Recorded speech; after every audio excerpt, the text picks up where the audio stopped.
1. 십자가에서 지어진 새로운 사람. 우리는 그 몸의 지체임이라. 그러므로 사람이 부모를 떠나 그의 아내와 합하여 그 둘이 한 육체가 될지니 이 비밀이 크도다. 나는 그리스도와 교회에 대하여 말하노라. 에베소서 5장 30에서 32절 말씀. 사도 바울이 에베소 교회에게 이야기하고 있습니다. 에베소 교회는 이방인들로 구성된 교회예요. 그리고 이 글을 쓰고 있는 사도 바울은 유대인입니다. 이방인과 유대인이 함께 편지 안에서 만나고 있는 장면이지요. 그러면서 유대인 바울이 이렇게 이야기합니다. 우리는 그 몸의 지체다. 이 바울의 말에서 우리는 유대인과 이방인을, 그는 예수님을 뜻합니다. 우리가 예수님 몸의 한 부분들이라는 것입니다. 유대인과 이방인이 다 하나가 되어서 한 몸이 되었답니다. 유대인 입장에서 이방인은 기질이나 삶의 방향성 정도가 다른 사람이 아니고 말조차도 섞을 수 없는 자기들과는 완전히 다른 존재들, 원수 같은 존재들이었습니다. 그런데 이 둘이 한 몸이 되었다는 말입니다. 여러분, 원수가 내 몸에 붙어 있다. 그러면 상상이나 될 일입니까? 그런데 이제 한 몸이 되었답니다. 그러면서 사람이 부모를 떠나 그의 아내와 합하여 그 둘이 한 몸이 됨을 이야기합니다. 남편과 아내가 한 육체가 되는 것이 그리스도의 지체가 되는 것과 연관성이 있기 때문에 이 말을 하고 있는 것입니다. 이것은 비밀입니다. 여기서의 비밀은 신비, 미스테리입니다. 아무리 말로 설명하려 해도 설명할 수 없고 이해되지 않는 그런 일입니다. 신비롭지만 우리 삶에서 반드시 일어나는 일들이 있지요. 아침에 눈을 뜨는 것도, 이 하루가 존재하는 것도 매일 반복되는 당연한 일인 듯 여겨지지만 잘 생각해보면 설명이 되지 않는 신비입니다. 우리가 여기까지 온 것도 신비롭고 우리가 만난 것도 신비로운데 신비 중에서도 진짜 신비가 있으니 바로 그리스도와 교회가 한 몸이 된 것입니다. 남자와 여자가 만나서 한 몸 되는 것처럼 그리스도와 교회가 한 몸에 붙어있는 지체들처럼 한 몸이 되었습니다. 그래서 교회의 또 다른 이름은 그리스도이며 그리스도의 또 다른 이름은 교회라고 말할 수 있는 것입니다. 이것이 정말 신비 중의 신비입니다. 만일 유대인들이 그리스도와 교회가 한 몸이라는 말을 들으면 뭐라고 하겠습니까? 헬라어 그리스도가 히브리어로 구원자, 메시아입니다. 지금도 유대인들은 성전 서쪽 벽에서 메시아를 기다리는 기도를 합니다. 그런데 이들에게 이 말씀을 들이대며 교회가 메시아입니다 라고 말한다면 그들이 쉽게 동의할 수는 없겠죠. 교회가 하나님의 구원자, 메시아와 한 몸이라니. 그런데 우리가 지난 시간까지 배운 대로 이 교회는 우리 한 사람 한 사람입니다. 감당이 되십니까? 예수님을 믿는다는 것, 예수님 안에 있다는 것은 그저 예수 믿어 복받고 장수하고 천국 가는 정도의 이야기가 아니라 우리가 메시아라는 겁니다.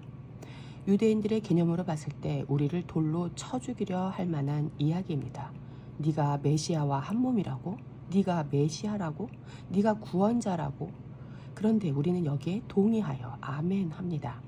그리고 이 일을 이루신 분이 예수 그리스도라고 믿습니다. 이 교회 안에는 유대인만 있는 것도 이방인만 있는 것도 아닙니다. 유대인과 이방인이 함께 포함되어 교회라고 칭함을 받고 그래서 그리스도와 한 몸을 이루어 하나가 됩니다. 메시아는 반드시 유대인에게서 나옵니다. 이런 개념으로 유대인에게는 이단이 나올 수가 없어요. 스스로 메시아, 보혜사라고 주장하는 이만희 씨는 유대인이 아니라 대한민국 사람입니다.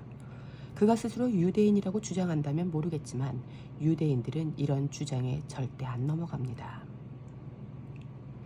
함께 상속자가 되어 아버지께로. 에베소서 3장을 보겠습니다. 이방인이 어떻게 언약에 참여하게 되었는지 3장 6절에 기록되어 있는데 이 말씀을 이해하기 위해서는 2장을 알아야 합니다. 그래서 3장 6절을 먼저 보고 2장 말씀도 보겠습니다. 이는 이방인들이 복음으로 말미암아 그리스도 예수 안에서 함께 상속자가 되고 함께 지체가 되고 함께 약속에 참여하는 자가 됨이라. 에베소서 3장 6절 말씀. 이방인들이 복음으로 인하여 그리스도 예수 안에서 함께 상속자가 됩니다. 여기서 말하는 상속자는 유대인과 함께 상속자가 된다는 이야기예요. 또 함께 지체가 된다고 합니다.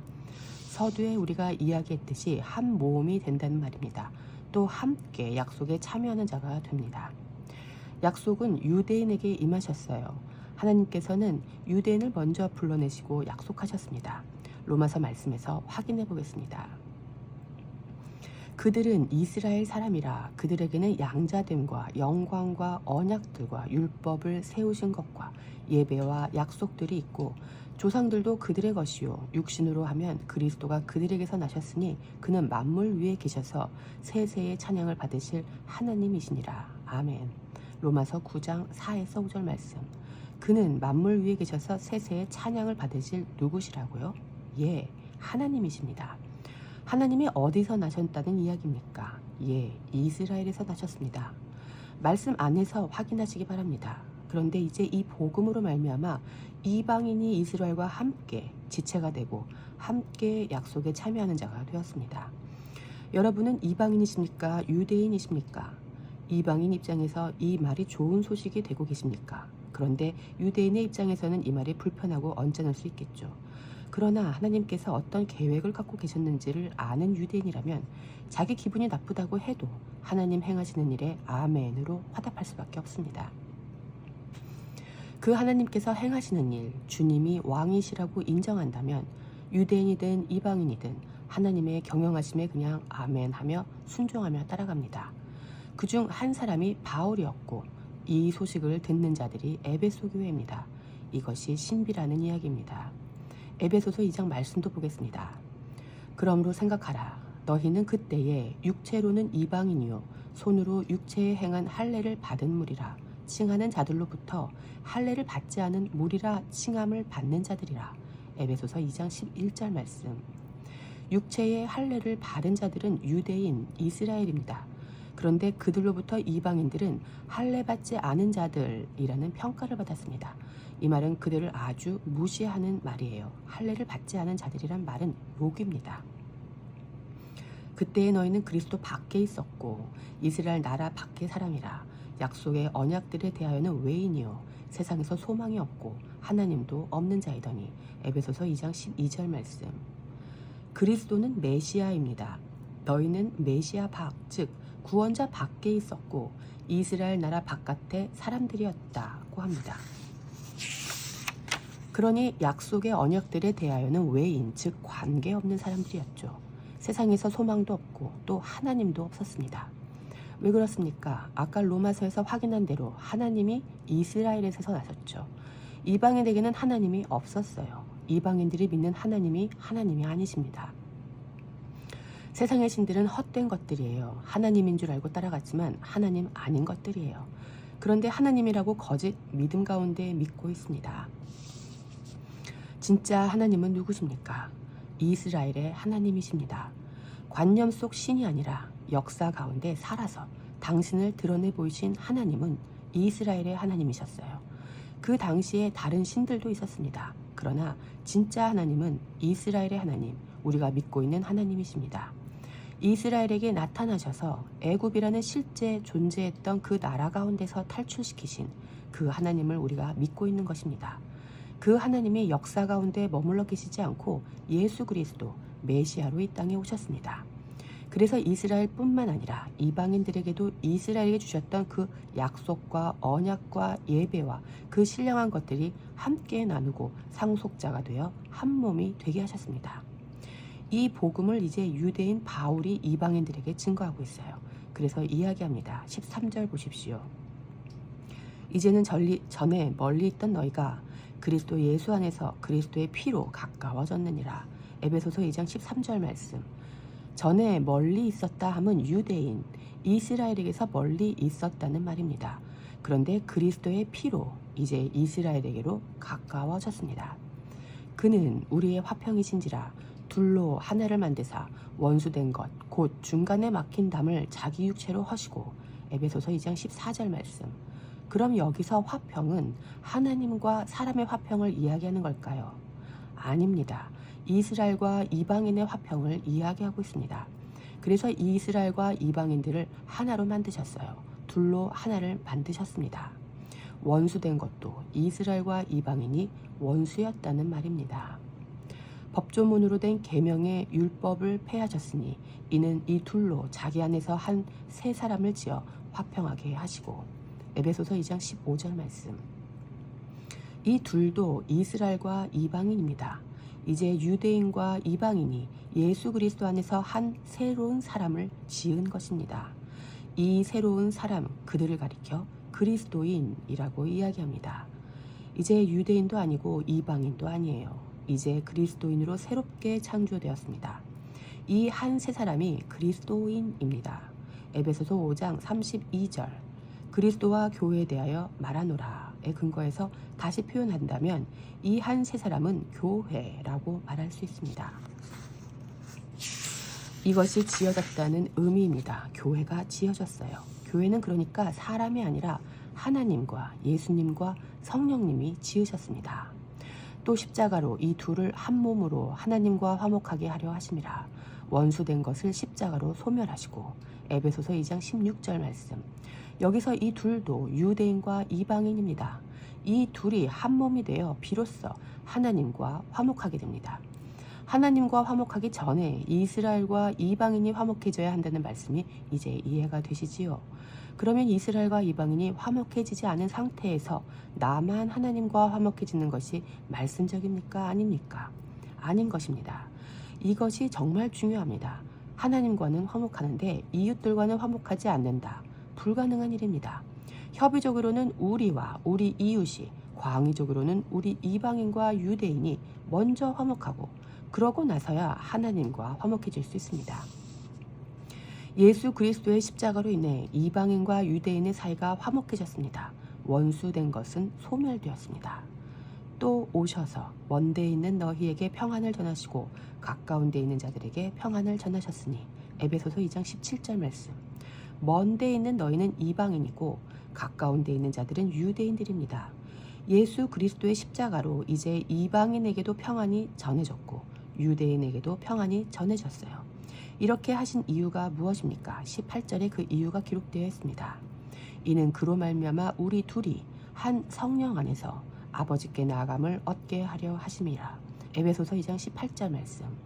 이제 유대인과 이방인, 우리 둘이 육체적으로는 다른 혈통이었지만 한 성령을 받았습니다. 그래서 결국에는 아버지께로 나아가요. 아멘. 이 아버지가 유일하신 참 하나님이십니다. 이방인들이 임의로 믿던 그 신 아닙니다. 그리고 유대인들도 막 예배드리고 제사 드렸지만 이제 그렇게 드리는 제사 받지 않으십니다. 양 잡고 소 잡아서 아버지께 나아갔지만 그렇게 나옴을 원치 않으세요. 이제 예수 그리스도의 십자가 안에서 영과 진리의 예배가 회복되었습니다. 유대인과 이방인이 하나 되어서 아버지께 나아가게 되었습니다. 원수된 것들이 풀어지지 않은 상태라면 아무리 거룩하게 또 멋진 음악으로 예배를 드린다 해도 아버지께 나아가는 것이 아닙니다. 십자가 안에서 유대인과 이방인이 원수된 것이 소멸되었습니다. 그리고 우리와 이웃들, 주변인들과의 관계 안에서도 원수된 것이 소멸되었어요. 그래서 우리는 아버지께 비로소 나아가게 되었습니다. 그러므로 이제부터 너희는 외인도 아니요 나그네도 아니요 오직 성도들과 동일한 시민이요 하나님의 권속이라. 에베소서 2장 19절 말씀. 여기서 너희는 이방인입니다. 이 너희 안에 우리도 포함된다고 믿으십시다. 우리는 이방인이잖아요. 우리에게는 이 소식이 얼마나 기쁜 소식입니까? 그런데 이 이야기 가운데 유대인을 배제해도 되겠습니까? 20절 보십시오. 너희는 사도들과 선지자들의 터 위에 세우심을 입은 자라. 그리스도 예수께서 친히 모퉁이 돌이 되셨느니라. 에베소서 2장 20절 말씀. 사도들과 선지자들은 다 유대인들입니다. 그런데 이방인이 그 위에 세우심을 입었어요. 빚진 자들입니다. 그 건물에 그리스도 예수께서 친히 모퉁이 돌이 되셨습니다. 그의 안에서 건물마다 서로 연결하여 주 안에서 성전이 되어가고. 에베소서 2장 21절 말씀. 유대인과 이방인이 하나가 되어서 그리스도로 서로 연결되어진 것이 성전입니다. 그 성전이 이제 완성이 되는 것입니다. 이 성전 안에는 유대인만 있을 수 없고 또 이방인만 있을 수도 없습니다. 이 둘이 건물마다 서로 연결되어 성전이 되어갑니다. 우리는 유대인들 만나야 됩니다. 너희도 성령 안에서 하나님이 거하실 처소가 되기 위하여 그리스도 예수 안에서 함께 지어져 가느니라. 에베소서 2장 22절 말씀. 이방인에게 하나님이 거하신답니다. 유대인들이 듣기 아주 거북한 이야기죠. 그런데 그렇게 하나님이 거하실 처소가 되기 위하여 그리스도 예수 안에서 유대인과 이방인이 함께 지어져 가는 거예요. 하나님의 은혜의 경륜. 이러므로 그리스도 예수의 일로 너희 이방인을 위하여 갇힌 자 된 나 바울이 말하거니와 너희를 위하여 내게 주신 하나님의 그 은혜의 경륜을 너희가 들었을 터이라. 에베소서 3장 1에서 2절 말씀. 이것이 바울이 전한 복음입니다. 바울이 이 복음 때문에 갇혔어요. 이 복음은 하나님의 은혜의 경륜입니다. 나 개인을 구원시켜 천국 보내는 그 정도의 일이 아니라 이것이 하나님의 은혜의 경륜이라고요. 유대인과 이방인, 혈통적으로 나뉘어진 극과 극이 이제 그 피로 둘이 하나로 지어져 서로 사랑하게 되고 비로소 참 하나님께로 나가게 되었으며 하나님이 거하실 성전으로 함께 지어져 갑니다. 곧 계시로 내게 비밀을 알게 하신 것은 내가 먼저 간단히 기록함과 같으니 그것을 읽으면 내가 그리스도의 비밀을 깨달은 것을 너희가 알 수 있으리라. 에베소서 3장 3에서 4절입니다. 이것이 신부예요. 이 신비를 사도 바울이 알아버렸습니다. 그래서 편지를 쓴 것입니다. 그걸 읽으면 너희도 안다고 말하지요. 성경 읽으면 알아야 됩니다. 그런데 성경을 읽는데도 내가 주인이 되어 있으면 독해가 안 됩니다. 내가 큐티하는 이유가 내가 오늘 하루를 살 힘을 받아내려고 달려든 것이라면 비밀은 안 보입니다. 바울은 하나님께서 계시로 가르쳐 주셨습니다. 그런데 우리는 계시로 받지 않아요. 우리는 계시로 받은 자가 쓴 글, 성경을 읽으며 알게 됩니다. 성경을 읽으면 하나님의 은혜의 경륜을 알게 됩니다. 하나님을 알게 돼요. 아, 하나님이 그러셨군요. 이렇게 깨닫게 됩니다. 이제 그의 거룩한 사도들과 선지자들에게 성령으로 나타내신 것 같이 다른 세대에서는 사람의 아들들에게 알리지 아니하셨으니 이는 이방인들이 복음으로 말미암아 그리스도 예수 안에서 함께 상속자가 되고 함께 지체가 되고 함께 약속에 참여하는 자가 됨이라. 에베소서 3장 5에서 6절 말씀. 이제는 이 글로 인하여서 이 계시를 받은 사도 바울의 이 편지 글로 인하여서 이 복음을 알아버렸습니다. 이방인도 상속자가 되고 함께 지체가 되고 함께 약속에 참여하는 자가 되는 이 복음을 요한복음 10장 한번 열어주십시오. 예수님의 십자가는 우리를 구원하신 하나님의 은혜의 경륜이 맞습니다. 그러나 거기에만 머물러 있을 수 없어요. 예수님의 십자가는 나를 위한 거라고 이제 말 안 했으면 좋겠습니다.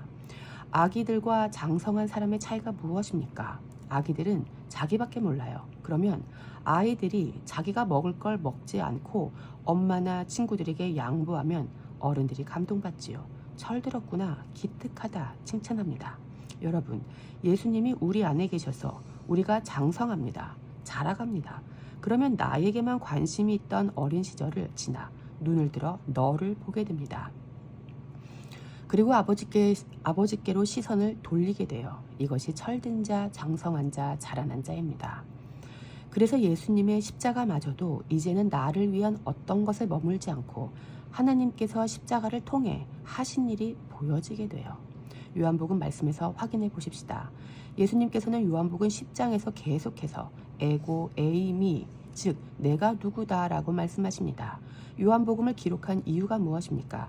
요한복음 20장 31절에 근거하여 하나님께서 성령에 의해서 요한복음을 기록하시고 오늘까지 보존하셔서 우리에게 가르쳐 주시고 또 오늘 우리가 이렇게 듣게 해주시는 이유는 예수님이 하나님의 아들 메시아 그리스도이심을 믿게 하시고 그 이름을 힘입어 생명을 얻고 살게 하시기 위함입니다. 아까 그리스도는 누구와 연합되었다 그랬죠? 교회. 그래서 그의 아들 교회이심을 믿고 그 교회로서 생명으로 살게 하기 위함이라는 말과 똑같아요. 그리스도와 교회가 하나이기 때문입니다. 나는 선한 목자라. 나는 내 양을 알고 양도 나를 아는 것이 아버지께서 나를 아시고 내가 아버지를 아는 것 같으니 나는 양을 위하여 목숨을 버리노라. 요한복음 10장 14에서 15절 말씀. 우리 예수님이 말씀하셨습니다. 예수님은 선한 목자십니다. 선한 목자는 양을 아시고 양도 그분을 합니다. 영생은 하나님을 아는 것이라고 하죠. 그런데 우리가 아는 것도 중요하지만 먼저는 그분이 우리를 아셔야 됩니다. 우리가 주님을 아는 게 더 중요합니까? 그분이 우리를 아시는 게 더 중요합니까? 그분이 우리를 아시는 게 더 중요합니다. 주님께서 언제 우리를 알아주십니까? 하나님을 사랑하면 그 사람은 하나님도 알아주신다 했습니다. 그런데 문제가 있습니다. 사람은 하나님이 누구신지 모르잖아요. 그런데 우리 아까 이야기했지요. 하나님은 예수 그리스도십니다. 그래서 요한복음을 주신 것입니다. 그 하나님이 예수 그리스도를 알게 하시기 위해서 말입니다. 그분이 우리의 목자시며 우리를 그분의 상속자가 되게 하시고 지체가 되게 하셨습니다. 한 몸이면 압니다. 이제 비로소 한 몸이 되어서 알게 되었습니다. 부부로 한 몸이 되어 아는 게 있습니다. 한 몸으로 연합되어서 사랑의 결과로 비로소 알아요. 요한복음 10장 14절에서 선한 목자를 말씀하신 이유는 16절 때문입니다. 14절에서 그 선한 목자가 관리하는 울타리가 있는데 거기 안에 자기 양들을 안다고 하셨어요. 한 몸 된 자기 양들. 그런데 여기 16절에 양들이 또 있습니다. 또 이 우리에 들지 아니한 다른 양들이 내게 있어 내가 인도하여야 할 터이니 그들도 내 음성을 듣고 한 무리가 되어 한 목자에게 있으리라. 요한복음 10장 16절 말씀. 여기서 말하는 우리에 들지 아니한 다른 양들이 이방인들입니다.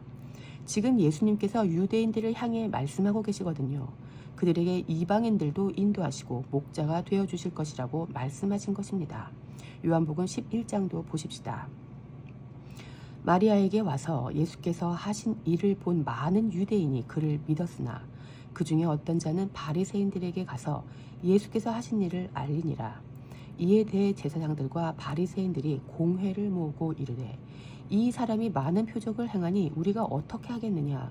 만일 그를 이대로 두면 모든 사람이 그를 믿을 것이요 그리고 로마인들이 와서 우리 땅과 민족을 빼앗아가리라 하니 그 중에 한 사람 그 해의 대제사장인 가야바가 그들에게 말하되 너희가 아무것도 알지 못하는도다.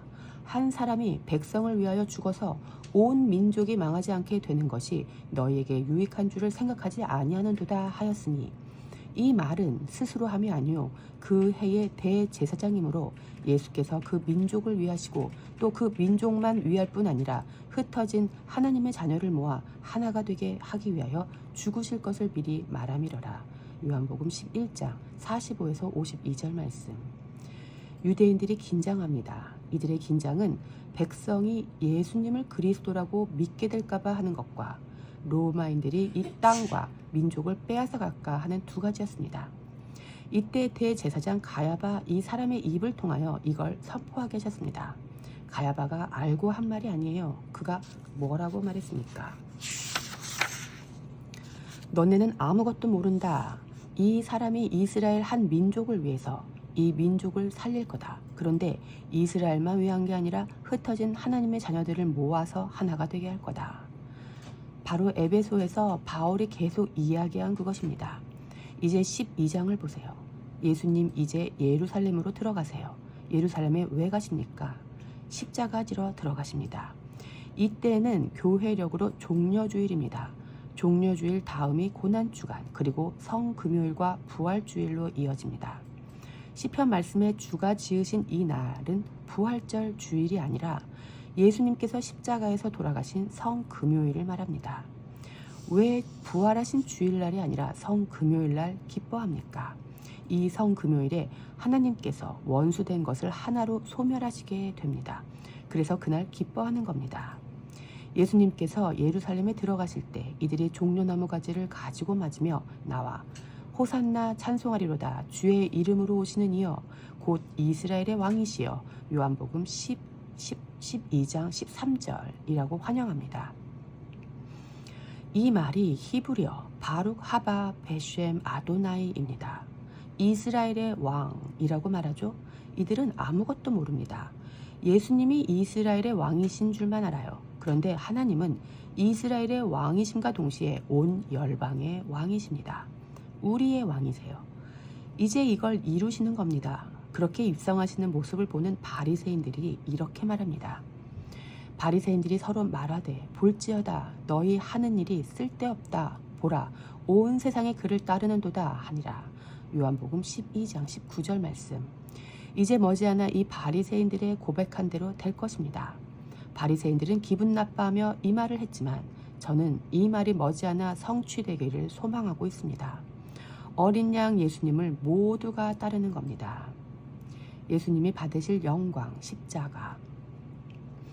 그런데 이 명절에 예배하러 올라온 사람 중에 헬라인 몇이 있었습니다. 명절에 예배하러 올라온 사람 중에 헬라인 몇이 있는데 그들이 갈릴리 벳세다 사람 빌립에게 가서 청하여 이르되 선생이여 우리가 예수를 배웁고자 하나이다 하니 빌립이 안드레에게 가서 말하고 안드레와 빌립이 예수께 가서 여쭈니 요한복음 12장 20에서 22절 말씀. 헬라인이 예배해요. 할렐루야죠. 이 헬라인이 예수님을 뵙고 싶어서 빌립을 찾아왔어요. 빌립이 안드레에게 말하고 둘이 예수님께 이야기합니다. 그랬더니 예수님이 뭐라고 이야기하시나 보세요. 예수께서 대답하여 이르시되 인자가 영광을 얻을 때가 왔도다. 요한복음 12장 23절 말씀. 지금 이방인이 예배하러 와서 유대인들에게 예수님 보고 싶다 말했어요. 그러면 예수님이 뭐라고 대답하시는 게 정상입니까? 들어오라고 하시던지 아니면 조금 기다리라 하시던지 이런 대답을 하셔야 될 텐데 우리 예수님은 인자가 영광을 얻을 때가 왔다고 대답하셨습니다. 이방인이 예배하러 올라갈 때 이제 예수님이 영광을 얻을 때가 왔도다라고 이야기를 하셨어요. 그러면서 이 이야기를 하셨습니다. 이 영광이 과연 무엇인가? 내가 진실로 진실로 너희에게 이르노니 한 알의 밀이 땅에 떨어져 죽지 아니하면 한 알 그대로 있고 죽으면 많은 열매를 맺느니라. 요한복음 12장 24절 말씀. 아멘. 그래서 우리 예수님이 한 알의 밀로 죽으셨습니다. 그래서 맺혀진 이 열매 안에는 유대인만 있는 것도 아니고 이방인만 있는 것도 아닙니다. 이 열매 안에는 유대인과 이방인이 함께 있어요. 이 열매가 맺혀지는 겁니다. 그런데 25절 보세요. 자기의 생명을 사랑하는 자는 잃어버릴 것이요 이 세상에서 자기의 생명을 미워하는 자는 영생하도록 보존하리라. 요한복음 12장 25절 말씀. 신앙생활은 자기의 생명을 사랑하고 보존하기 위해서 하는 게 아닙니다. 보세요. 자기 생명을 사랑하는 자는 잃어버려요. 지혜가 여기 있습니다. 잃어버리지 않기를 원하면 자기 생명을 어떻게 해야 됩니까? 예, 미워해야 합니다. 속지 마세요. 상처는 나를 사랑하기 때문에 받습니다. 자기를 부인하면 상처가 상처되지 않아요. 엄마는 자기를 부인했어요. 엄마는 빨리 자녀에게 밥해 먹이기 위해 뜨거운 수육 덥석 집어서 썰어냅니다. 자식을 먹이기 위해 자기를 부인했어요. 얼마나 뜨거운데도 뜨거워서 상처받았다고 이야기 안 합니다. 식당 사장님도 상처 안 받습니다. 식당 사장님도 돈을 벌기 위해 자기를 부인했어요. 돈을 사랑하니까 자기 손으로 뜨거운 거 좀 잡아도 상관이 없어요. 사장님은 돈과 한 몸이 되셨습니다. 그래서 돈이 많아지면 내가 많아져요. 그리스도인은 하나님을 사랑하는 사람입니다. 그리스도인들은 그리스도와 한 몸이 되었어요. 그래서 그리스도가 많아지면 내가 많아져요. 내가 상처받는 것은 문제가 아니고 그리스도가 많아지면 되는 겁니다. 이 일이 신비로운 십자가에서 이루어졌습니다.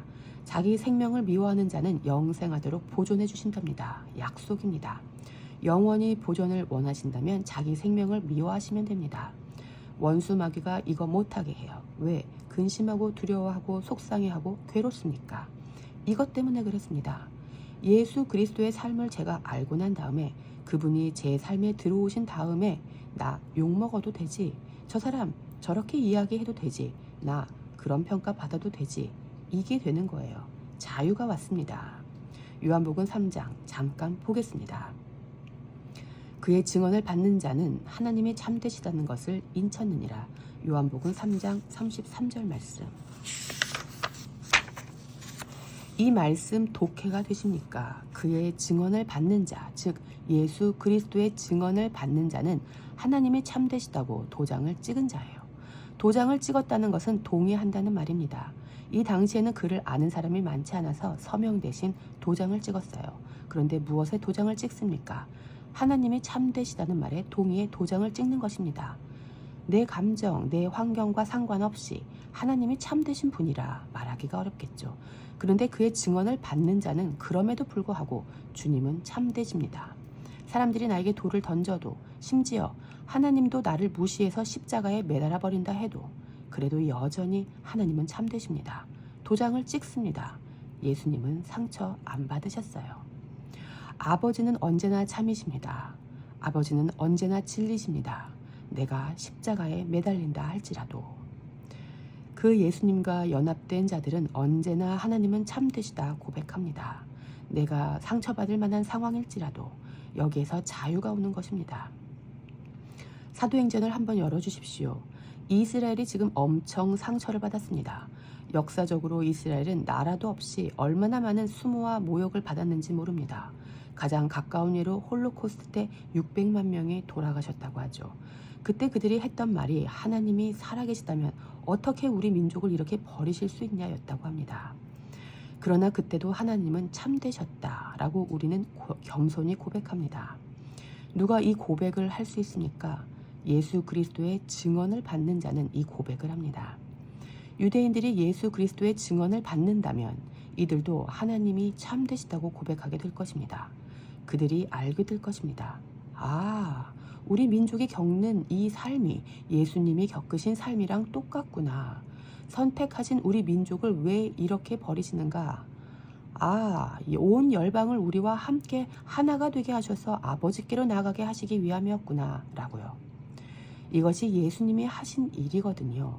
그 예수님이 하신 일을 우리 민족 가운데 하기를 원하셨구나 라고 현대의 이스라엘 백성들도 하나님을 참되시다고 고백하게 될 것입니다. 그런데 안타깝게도 많은 유대인들이 이 고백에 이르지 못하고 하나님을 떠났습니다. 지금 이스라엘의 수도 텔 아비브에서는 그 어느 나라보다 동성애 축제가 한창입니다. 하나님께서 기뻐하시지 않는 일을 일부러 선택해서 하고 있어요. 하나님이 어디 있냐? 하나님이 없다는 거예요. 하나님이 있어도 그분은 선하거나 참된 분이 아니라는 겁니다. 반항하고 있는 겁니다.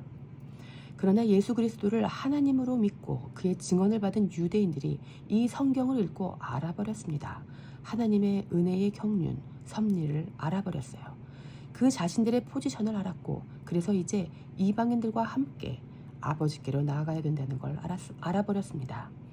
한 명씩 한 명씩 알아듣고 하나님의 말씀이 자기들 안에서 이루어지는 것에 소름 끼치도록 놀라며 그렇게 순복하고 있습니다. 그리고 교회들도 알아버리고 있어요. 아직 정신 못 차린 교회들도 있습니다만 저는 정신 차리고 싶습니다. 예수님을 내가 천국 가기 위해 이용해 먹는 것이 아니고 십자가를 나를 위해서만 사용해 먹는 것이 아니라 하나님이 왜 이 십자가를 이 땅 가운데 허락하셨는지, 그 십자가가 하나님의 경륜을 이루어 가시는데 어떤 도구로 쓰임 받았는지, 그래서 온 민족은 무엇이며 왜 구약 성경이 있으며 왜 유대인 바울은 이방인들에게 이 서신서를 썼는지, 이 모든 것들이 다 통전적으로 알아져야만 정신을 차리고 교회로서 그리스도와 연합된 자로서 살아갈 수 있게 됩니다. 그게 진짜 그리스도인입니다. 그들이 모였을 때에 예수께 여쭈어 이르되 주께서 이스라엘 나라를 회복하심이 이때이니까 하니 이르시되 때와 시기는 아버지께서 자기의 권한에 두셨으니 너희가 알 바 아니요 오직 성령이 너희에게 임하시면 너희가 권능을 받고 예루살렘과 온 유대와 사마리아와 땅끝까지 이르러 내 증인이 되리라 하시니라. 사도행전 1장 6에서 8절 말씀. 여기서 그들은 유대인 제자들입니다. 예수님이 부활하시고 40일 동안 그들에게 보이시며 하나님 나라의 일을 말씀하셨어요.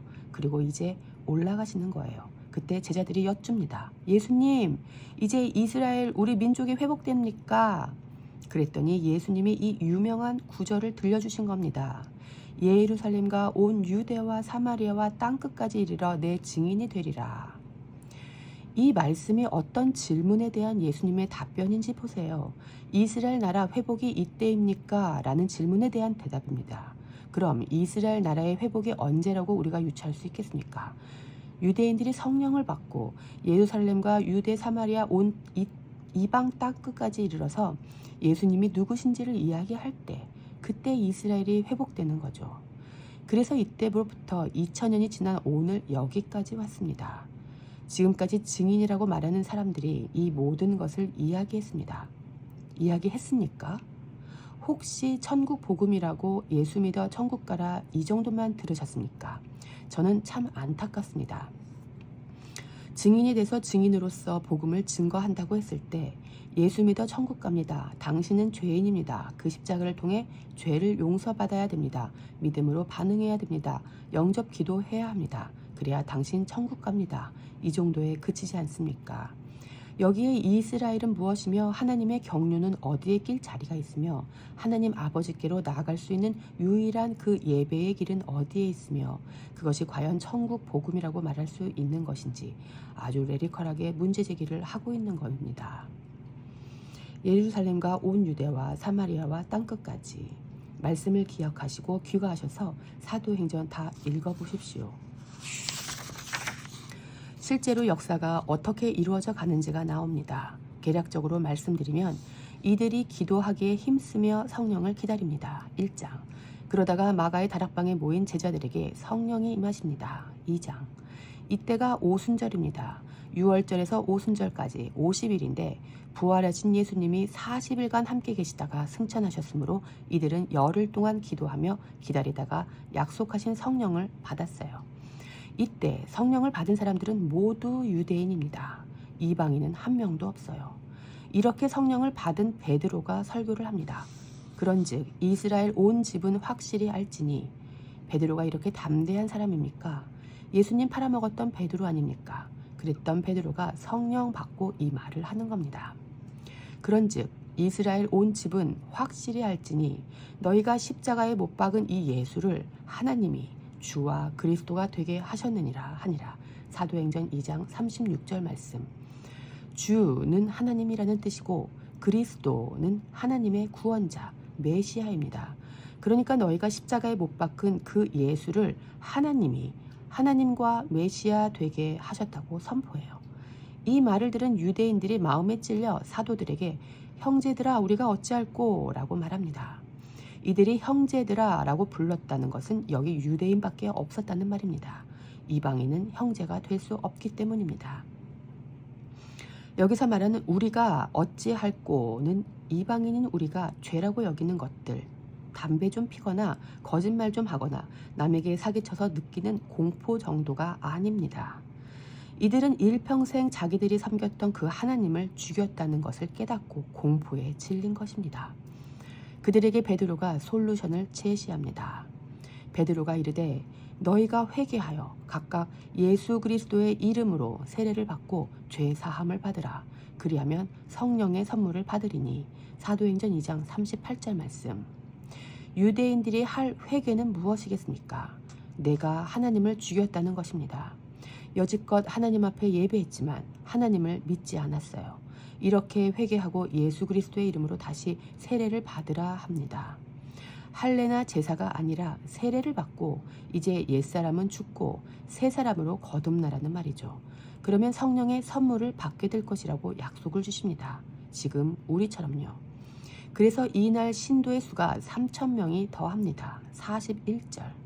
이 3,000명은 100% 유대인입니다. 하나님을 찬미하며 또 온 백성에게 칭송을 받으니 주께서 구원받는 사람을 날마다 더하게 하시니라. 사도행전 2장 47절 말씀. 여기에 또 날마다 더해진 사람도 유대인들이에요. 지금 사도행전 1장 8절이 이루어지고 있습니다. 예루살렘과 온 유대에 성령이 임하고 있죠. 사도행전 3장에서도 똑같습니다. 성전 미문에서 구걸하던 나면서부터 못 걷던 자가 일어나 걷는 기적이 일어나요. 또 똑같이 사람들이 뭐라고 하니까 베드로가 설교합니다. 생명의 주를 죽였도다. 그러나 하나님이 죽은 자 가운데서 그를 살리셨으니 우리가 이 일의 증인이라. 그 이름을 믿음으로 그 이름이 너희가 보고 아는 이 사람을 성하게 하였나니 예수로 말미암아 난 믿음이 너희 모든 사람 앞에서 이같이 완전히 낫게 하였느니라. 사도행전 3장 15에서 16절 말씀. 너희가 예수를 죽였으나 하나님이 살리셨고 우리가 증인이라는 것입니다. 그 이름을 믿는다는 말이 무슨 뜻인가 하면 예수님의 이름이 하나님의 이라고 믿는 것입니다. 하나님의 이름이 주의 이름이에요. 이렇게 유대인들이 계속 돌아옵니다. 그러다가 사도행전 8장에 드디어 사울이 등장합니다. 사울은 유대인들에게 예수님의 이름이 증거되는 것을 기뻐하지 않았습니다. 원하지 않았어요. 그래서 그 이름을 증거하는 사람을 잡아 죽이려고 했었고, 그중 한 사람이 스데반이 복음을 증거하다가 돌에 맞아 죽을 때 옷들고 있었어요. 스데반 죽는 것을 마땅히 여기면서 기뻐하고 있었습니다. 그 후에 사울은 살기가 등등하여 예수 그리스도를 믿는 자라면 남녀를 막론하고 결박해 예루살렘으로 잡아오기 위해 공문을 가지고 길을 가다가 다메섹에서 예수님을 만나 꼬꾸라칩니다. 이때 예수님께서 사울아, 네가 어찌하여 나를 박해하느냐 하셨어요. 사울이 예수님을 박해했습니까? 아니면 예수님 믿는 그 도를 따르는 자들을 박해했습니까? 그 도를 따르는 사람들을 박해했어요. 그런데 예수님은 왜 나를 박해하느냐 말씀하세요. 이것이 예수님과 그 자들이 하나라는 뜻입니다. 교회와 그리스도가 하나가 된 것이 신비라고 했지요. 여러분이 예수님과 연합되어 있는데 누가 여러분을 박해하면 예수님이 분노하십니다. 그러니까 오히려 박해하는 자를 긍휼히 여기시기를 축복합니다. 너 그러면 안 돼. 너 예수님 박해하고 그러면 안 돼. 이렇게 해야 돼요. 이 사울이 예수님 만나버리고 나서 무슨 일을 하는가 보십시다. 주께서 이르시되 가라. 이 사람은 내 이름을 이방인과 임금들과 이스라엘 자손들에게 전하기 위하여 택한 나의 그릇이라. 사도행전 9장 15절 말씀. 사도 바울의 사명이 무엇입니까? 이방인과 임금들과 이스라엘 자손들에게 예수님의 이름을 전하기 위한 하나님의 택하신 그릇입니다. 그래서 이제 이방인에게도 복음이 증거됩니다. 그래서 20절 보세요. 즉시로 각 회당에서 예수가 하나님의 아들이심을 전파하니. 사도행전 9장 20절 말씀. 천국 복음이란 예수님이 하나님의 아들이심을 증언하는 것입니다. 증인이 되리라 하셨죠. 뭘 증언하는 겁니까? 예수님이 하나님의 아들이시다. 또 22절 보세요. 사울은 힘을 더 얻어 예수를 그리스도라 증언하여 다메섹에 사는 유대인들을 당혹하게 하니라. 사도행전 9장 22절 말씀. 사울은 예수님이 메시아라고 증언합니다. 그랬더니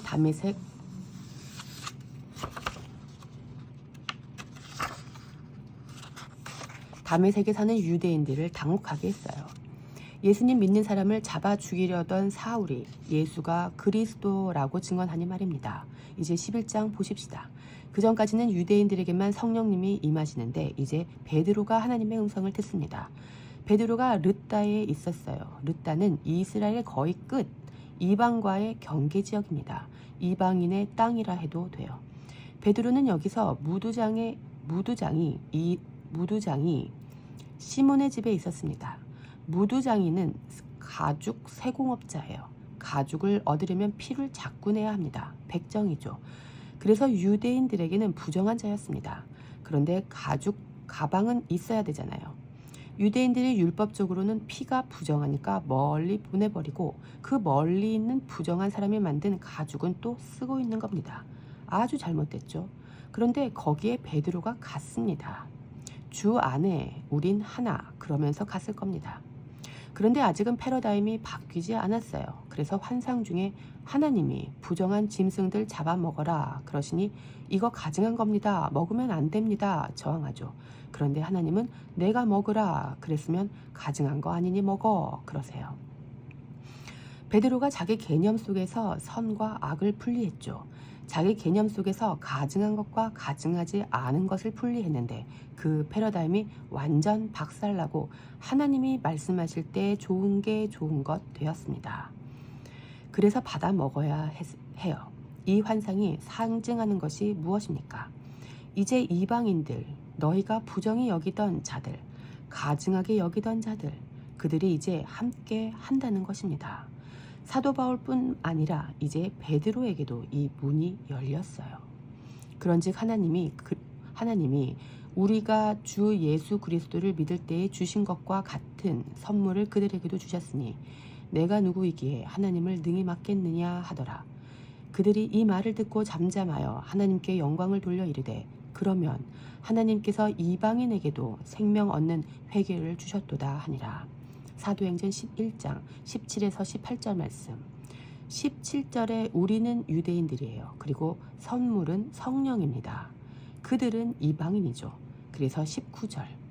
그때의 스데반의 일로 일어난 환란으로 말미암아 흩어진 자들이 베니게와 구루스와 안디옥까지 이르러 유대인에게만 말씀을 전하는데 그 중에 구브로와 구레네 몇 사람이 안디옥에 이르러 헬라인에게도 말하여 주 예수를 전파하니 주의 손이 그들과 함께 하심에 수많은 사람들이 믿고 주께 돌아오더라. 사도행전 11장 19에서 21절 말씀.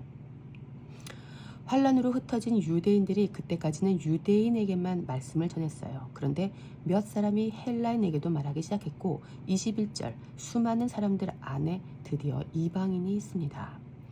예루살렘 교회가 이 사람들의 소문을 듣고 바나바를 안디옥까지 보내니 그가 이르러 하나님의 은혜를 보고 기뻐하여 모든 사람에게 굳건한 마음으로 주와 함께 머물러 있으라 권하니 바나바는 착한 사람이요 성령과 믿음이 충만한 사람이라. 이에 큰 무리가 주께 더하여 지더라. 바나바가 사울을 찾으러 다소에 가서 만나매 안디옥에 데리고 와서 둘이 교회에 1년간 모여 있어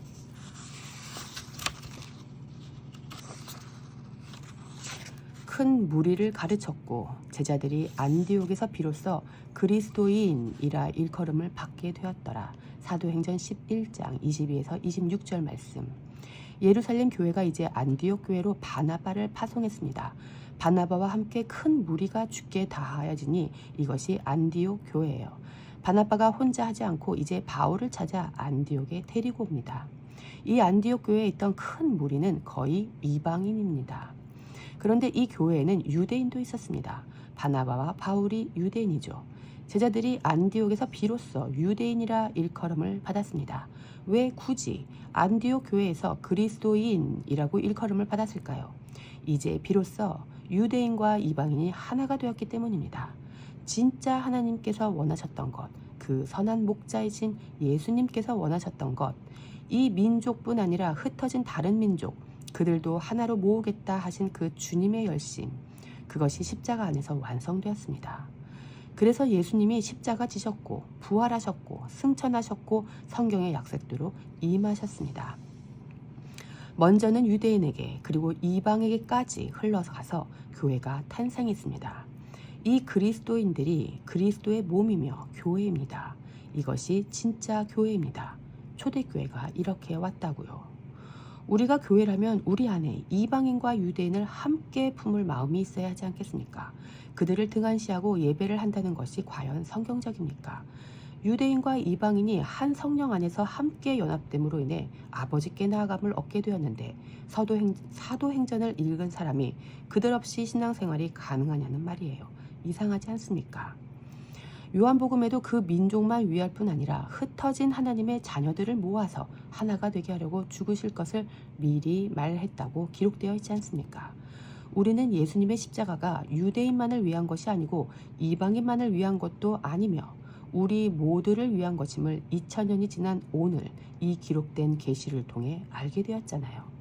그렇다면 무릎을 치며 하나님을 찬양하고 이 지혜에 대해 감격하고 예배하고 이 소식을 모르는 이방인들과 유대인들에게 전해야 하지 않겠습니까?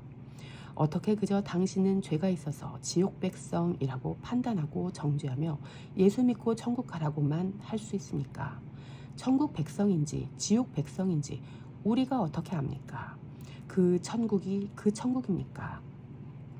그런 천국은 불교에도 있다고 해요. 예수 믿어 천국 가시기를 바랍니다. 천국이 없다는 이야기가 아닙니다.